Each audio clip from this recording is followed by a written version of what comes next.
평일에 못 잤다고 해서 주말에 너무 많이 몰아서 주무시는 분들이 있는데 절대로 안 됩니다. 하루에 자는 수면의 시간은 기본적으로 6, 7시간 정도 이상을 주무시는 것을 추천드리죠. 근데 정말 안타깝게도 한 11시간 이상 자야지 개운함을 느끼는 유전자도 있다고 알려져 있습니다. 수면을 좀 나눠서 하시는 분들이 있는데 밤에 한 4시간 정도 주무시고 또 낮에 파워냅을 주무시는 분들이 있어요. 이제 파워 낮잠을 주무시는 분들이 낮 시간에 한 2, 3시간 주무시는 분들이 있거든요.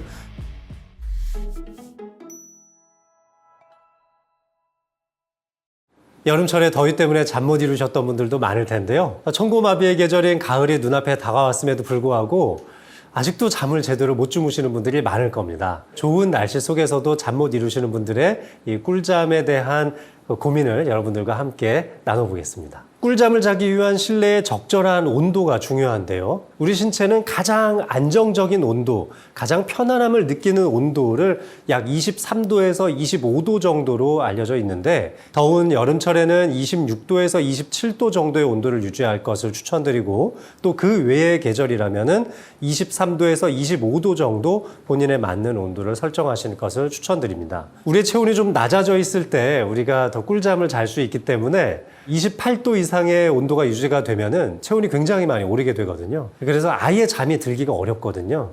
그러니까 온도가, 습도가 좀 높더라도 온도를 낮추는 게 더 유리하죠. 근데 습도가 높으면은 그 땀이 좀 많이 나게 되고 이 잠자리가 좀 불편하기 때문에 중간에 깨어날 가능성이 높습니다. 그러니까 기온이 낮고 습도가 높으면 잠은 잘 들지언정 중간에 좀 뒤척임이 심해질 수 있을 것 같고요. 습도는 낮은데 기온이 높으면 아예 잠이 들기가 어려울 것 같아요. 정말 많이 지치어서만 잠이 들 것 같거든요.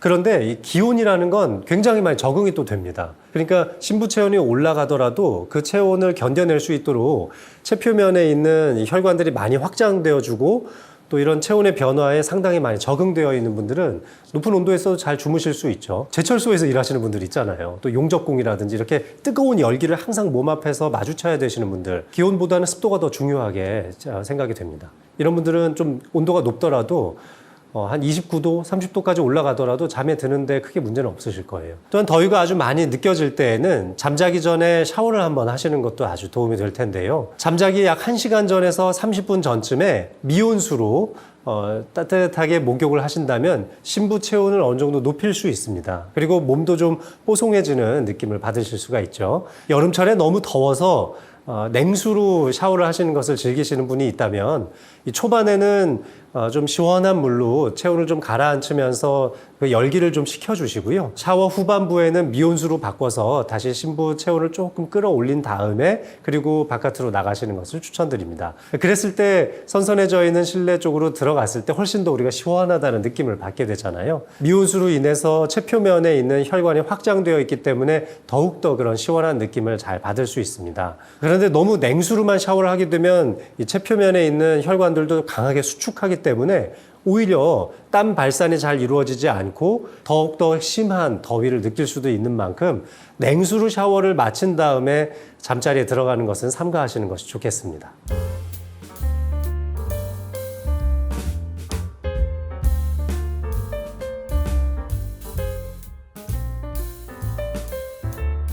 이거는 일단 X라고 하겠습니다.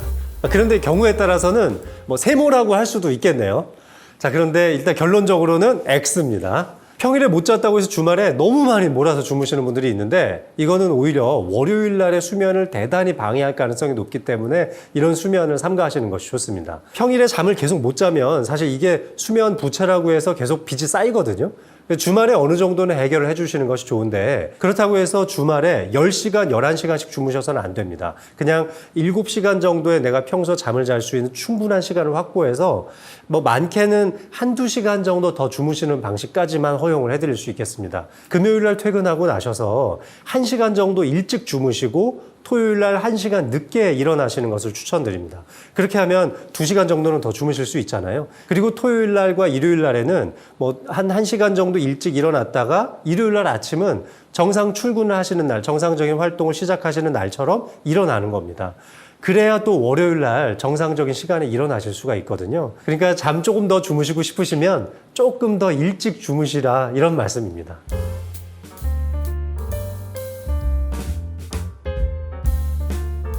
절대로 안 됩니다. 양 세지 마세요. 제가 의학 공부를 시작하기 전에 이제 고등학교 시절에도 제가 양 진짜 많이 샜거든요. 근데 그때는 내일 공부를 해야 되니까, 내일 내가 할 일이 있으니까 꼭 자야 된다는 강박이 있었던 것 같아요. 자, 그런데 절대로 양을 세지 말아야 합니다. 양 세는 방식이 수면에 대한 강박을 초래할 가능성이 높습니다. 오히려 그런 생각들보다는 하루 중에 있었던 일과에 대해서 정리해 보시면 좋을 것 같습니다. 그런데 이제 슬픈 생각이나 좀 걱정이 될 만한 생각들은 좀 자제하시는 것이 좋죠. 그런 것들은 교감신경계를 끌어올려서 불안함을 만들게 되고 불면증을 초래할 수 있으니까 오늘 하루의 일과를 어느 정도 좀 돌아보는 습관이나 또는 다음 주에 진행해야 되는 여러 일과들에 대한 긍정적인 행동 패턴들에 대한 생각을 해보시는 걸 추천드립니다. 잠 때문에 너무 스트레스 받아서 교감신경계가 항진되는 상황이 아니라면 적절하게 누워서 휴식을 취하는 가운데서도 부교감신경계가 항진되고 내분비 대사적인 측면에서는 상당히 도움이 많이 됩니다.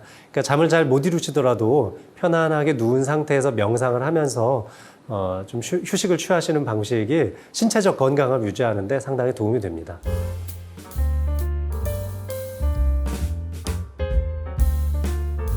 이것도 건강한 신호일 수 없습니다. 얼마나 뇌가 지쳐 있었으면 머리를 대자마자 잠들었을까요? 건강한 수면이라고 하려면 잠자리에 누워서 20-30분을 초과하지 않은 상태에서 쉽게 잠드는 상태를 말하는데요. 근데 정말 머리를 대자마자 몇 초 되지도 않아서 코를 골기 시작하고 금방 골아 떨어지시는 분들이 있는데 이런 분들은 낮 시간 동안에 굉장히 뇌가 혹사당했을 가능성이 높습니다. 또는 평상시에 숙면을 취하지 못했기 때문에 계속 밤만 되면 지쳐있는 뇌가 금방 잠을 자라는 신호를 보내는 걸 수도 있죠. 따라서 머리를 대자마자 주무시는 분들이 있다면 혹시 나의 뇌가 너무 지쳐 있는 것은 아닌지 또 나의 수면의 질이 너무 떨어져 있는 것은 아닌지 잘 짚어보셔야 합니다.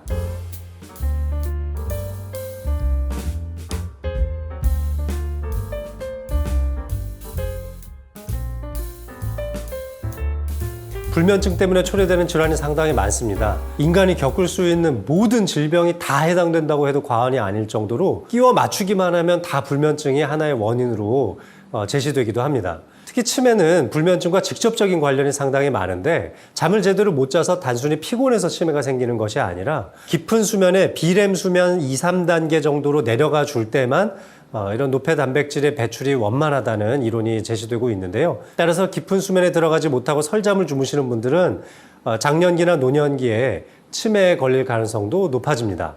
이렇게 뇌에 직접적인 영향을 미치게 되는 질환들도 있지만 뇌가 피로해져 있을 때 뇌의 기능이 원만하게 돌아가지 않을 때에는 자율신경계에 영향도 미쳐지게 되고 이것이 곧 우리 몸 전체를 조절하는 기능에도 문제를 초래하게 됩니다. 따라서 불면증이 이상지질혈증을 초래하고 당뇨병을 악화시킨다는 연구 결과도 많이 있습니다.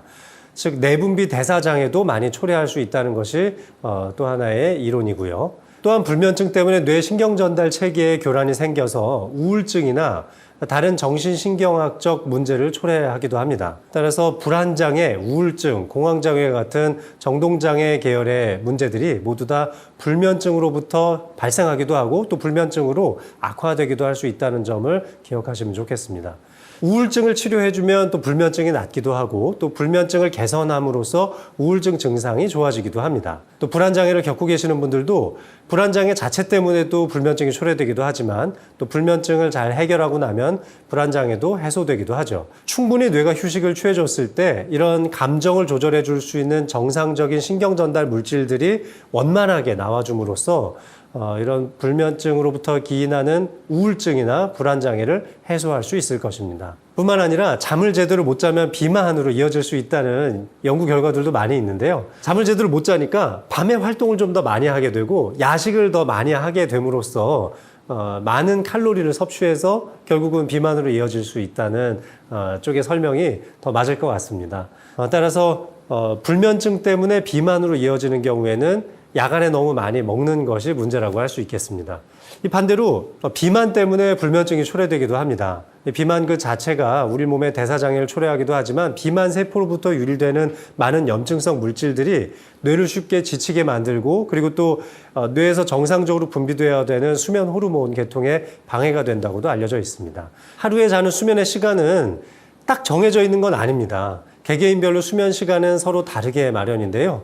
하지만 전체적인 그 통계학적 분석에 의하면은 기본적으로 6, 7시간 정도 이상을 주무시는 것을 추천드리죠. 특히 뇌 건강 중 치매를 예방하는 차원에서는 적어도 하루에 6시간 이상의 꿀잠을 주무시는 것을 추천을 드립니다.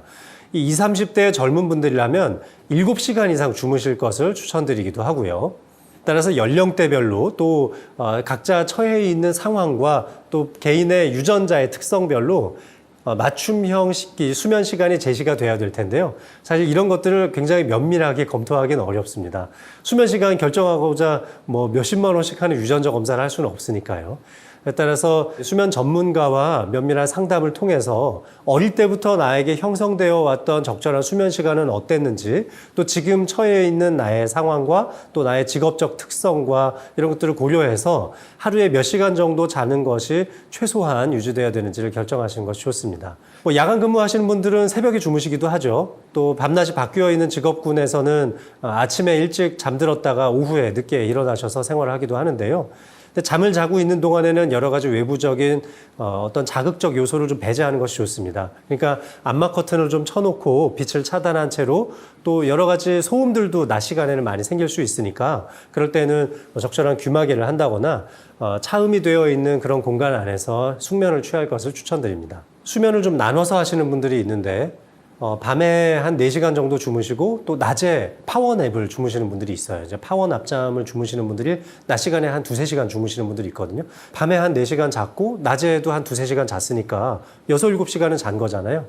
저는 이런 경우도 나쁘지 않다고 생각합니다. 다만 이런 경우에 충분히 4시간과 한 2-3시간 정도 되는 그 수면의 시간 동안에 충분히 깊은 수면을 경험했느냐가 중요하죠. 그런데 2시간을 자더라도 깊은 수면을 한 번 정도는 경험을 할 수 있거든요.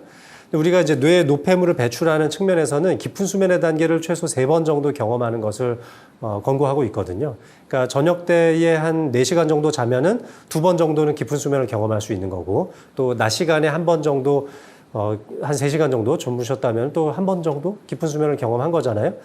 이렇게 좀 끊어서 나눠서 잠을 자더라도 이런 방법이 나쁘지 않다고 생각합니다. 저녁 드시고 나서 한 9시, 10시쯤 일찍 잤다가 한두 시쯤 깨세요. 그럼 진짜 3-4시간 자다가 일어나신 거잖아요. 그리고는 밤새 제대로 잠을 못 주무시다가 아침이 다 돼서 6, 7시쯤 잠들어가지고 한 10시쯤 일어나시는 분들이 있거든요. 이런 분들이라면은 깊은 수면을 2번에 나눠서 한 건데 이런 경우도 나쁘지 않습니다. 그러니까 너무 수면에 대해서 이럴 때 내가 너무 이렇게 잠을 나눠서 잤으니까 되게 수면의 질이 떨어지겠지라고 스스로 자책하는 것도 오히려 수면의 질을 낮추는 겁니다. 그러니까 수면에 대한 강박을 갖지 않기 위해서는 이 정도면 내가 수면에 만족할 수 있다라는 기본적인 생각을 좀 갖는 것도 중요한 요소입니다. 자, 그런데 이제 개개인별로 맞춤형 수면 시간이 있다고 말씀드렸는데요. 근데 진짜로 유전자마다 다른데 한 4시간만 자도 충분히 꿀잠을 잤다고 생각하실 수 있는 그런 정말 우월한 유전자도 있는 거죠. 얼마나 좋겠어요. 4시간만 자도 진짜 별로 찌뿌둥함을 느끼지 않고 하루 일과를 다 해낼 수 있다면 진짜 저도 그런 분들이 부럽기는 한데요. 근데 정말 안타깝게도 한 11시간 이상 자야지 개운함을 느끼는 유전자도 있다고 알려져 있습니다. 내가 정말 많이 자야만 개운함을 느끼는 좀 안타까운 그런 분들이라면 어쩔 수 없습니다. 많이 주무셔야죠. 주간 시간대에 정말 타이트하게 일정을 잘 맞추셔서 내가 해내야 되는 일들을 잘 맞춰 놓으시고, 그리고 저녁 때에는 과감하게 저녁에 내가 해야 되는 그런 소중한 시간들 과감하게 좀 포기하시고 일찍 주무시고 조금 적절하게 일어나는 습관을 가져야 되지 않나 싶습니다. 그러니까 저녁 시간이 소중하지만 어쩔 수 없이 그런 분들은 그 시간을 좀 포기해야 되지 않나 하는 안타까운 생각이 듭니다. 어린 아이들 같은 경우는 성장 호르몬이 많이 나와줘야 되는데 이것이 이제 보통 자정을 기준으로 전후로 많이 나오게 되거든요. 그러니까 이때 수면을 취하는 것이 좋습니다. 성장 호르몬은 그런데 아이들한테만 필요한 게 아니라 어른들의 대사장애를 예방하거나 또 어른들의 노화를 예방하는 측면에서도 사실 필요하거든요. 그러니까 사실 아이디어란 방법은 어른들도 이 자정을 기준으로 잠을 자는 것이 사실 제일 좋죠. 그런데 완전히 그 수면 패턴이 뒤바뀌어 있는 분들은 그런 주기에 맞춰서도 성장 호르몬이 나올 수 있습니다. 이제 그런 패턴이 얼마나 규칙적으로 유지되느냐가 중요한 거거든요. 근데 이제 아이들이 자정에 꼭 자야 된다고 얘기하는 건 다음날 학교를 가야 되잖아요. 근데 학교를 야간에 하는 경우는 없기 때문에 아이들의 생활 패턴 안에서는 반드시 이 저녁 12시점을 기점으로 해서 잠을 자야 되는데, 어른들인 경우에는 나의 생활 패턴이 정확하게 규칙적으로 밤에만 생활을 해야 되는 상황이라면은 아침에 주무시고 오후에 일어나셔도 상관은 없습니다. 그러니까 결국은 규칙적인 생활 패턴이 유지되고 있다면 그 시간 안에 성장 호르몬이 나올 수 있으니까 너무 걱정하지 않으셔도 좋겠습니다.